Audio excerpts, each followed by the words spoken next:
जननी मां जगदम्बा के चरणों में नमन करते हुए शिव शक्ति धाम डासना से मैं यति नरसिंहानंद सरस्वती आज राष्ट्रीय स्वयंसेवक संघ के मुखिया श्री मोहन भागवत जी से एक अनुरोध, एक निवेदन मैं आज करना चाहता हूं इस वीडियो के माध्यम से।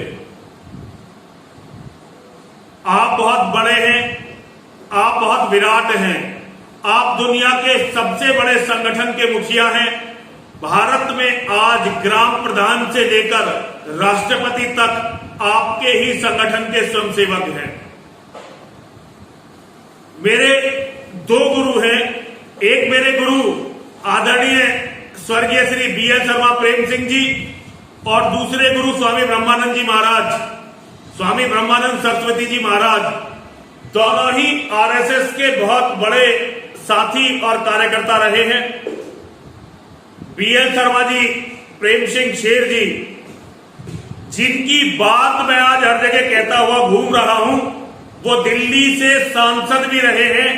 HKL भगत नाम के एक कांग्रेसी को उन्होंने चुनाव में हराया था। मेरे दूसरे गुरु, जिनसे मैंने साधना सीखी, जिनसे मैंने हवन यज्ञ करना सीखा और जिनसे मैंने संन्यास लिया, स्वामी ब्रह्मानंद सरस्वती जी महाराज देवबंद वाले।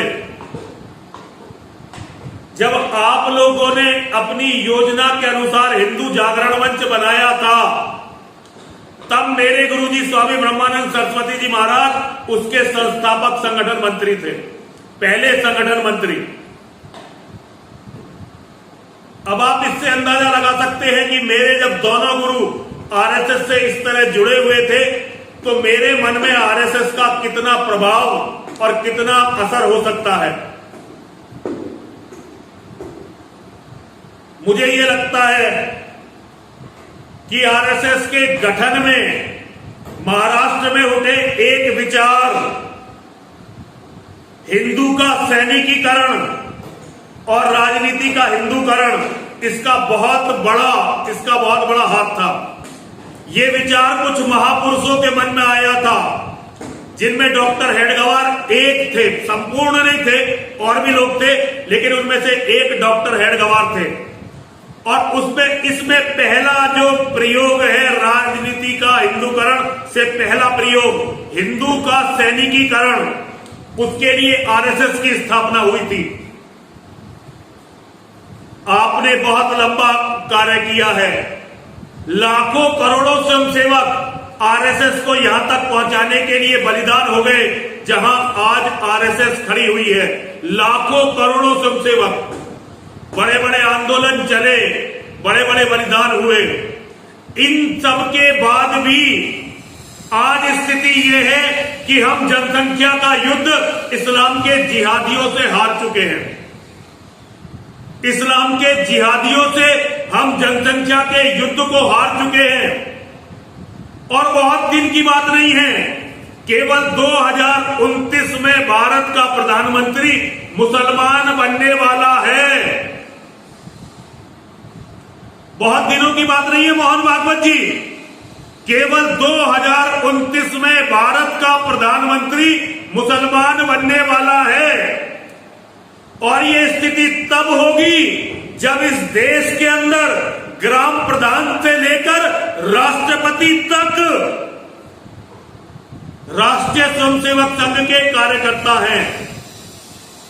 भारत की कमान मुसलमानों के हाथ में यदि RSS की इतनी प्रचंड शक्ति के बावजूद चली जाएगी, तो इतिहास आपको किस तरह से याद रखेगा मोहन भागवत जी, ये आपके लिए समझना बहुत जरूरी है।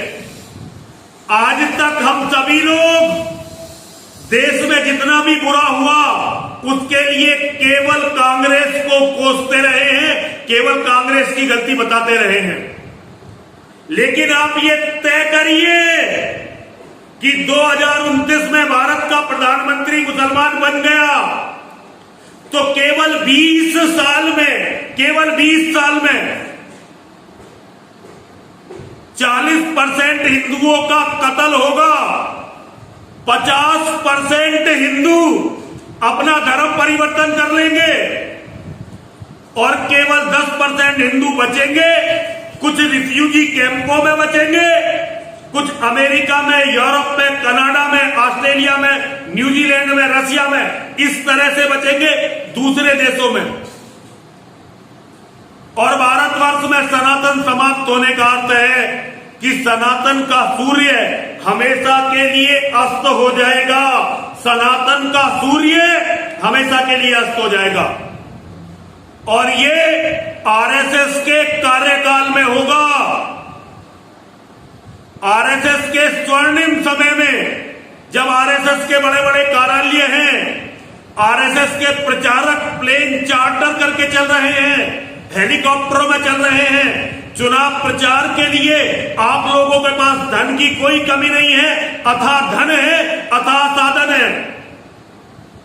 लेकिन सनातन को क्या दिया आपने, भारत राष्ट्र को क्या दिया आपने, ये सवाल जब इतिहास आपसे पूछेगा तो केवल आप ये नहीं बता सकते कि आपने ये बताया था कि मुसलमानों के बिना यहां हिंदुत्व अधूरा है।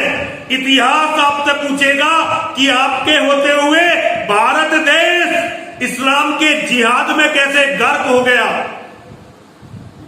आप जो राहत कार्य कर रहे हैं ये बड़े अच्छे हैं, लेकिन इनका हिंदू को सैनिकीकरण से कुछ भी लेना देना नहीं है।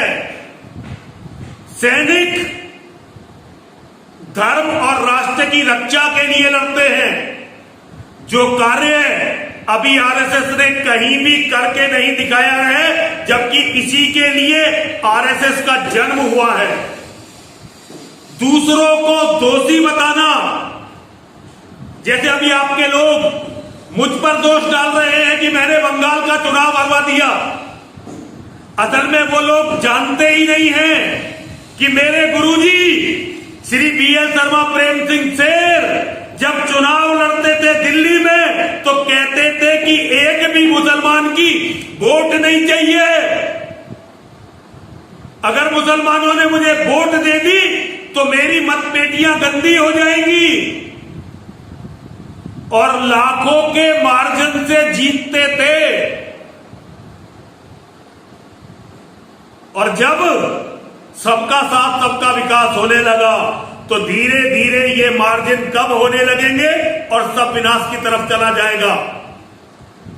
मोहन भागवत जी, आप बहुत बड़े हैं, लेकिन जितने आप बड़े हैं आपकी जिम्मेदारी भी उतनी ही बड़ी है। आपके स्वयंसेवक मेरे जैसे छोटे आदमी का चरित्र हनन करके आपको आपकी जिम्मेदारियों से अलग नहीं कर सकते। इतिहास नरसिंहानंद जैसे छोटे मोटे कीड़े मकोड़ों को याद नहीं करेगा।